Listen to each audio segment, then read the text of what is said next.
How to add text to TikTok. First of all, open up the TikTok application on your phone. You will then be taken to the TikTok homepage. Here, you can explore and view TikTok Reels. On this page, go to the bottom panel and tap on the plus icon in the middle. This is the TikTok camera screen. Here, you can take photos or videos to post on TikTok.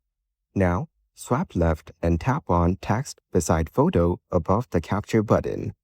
Then type in any text over here.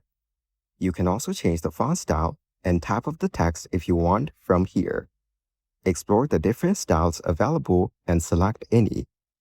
You can change the text alignment and text size as well. After that, go to the colors below to change the text color. Then tap on Done at the top right corner. After that, tap on Post to Feed at the bottom to post it. Following these steps, you can easily add text to TikTok.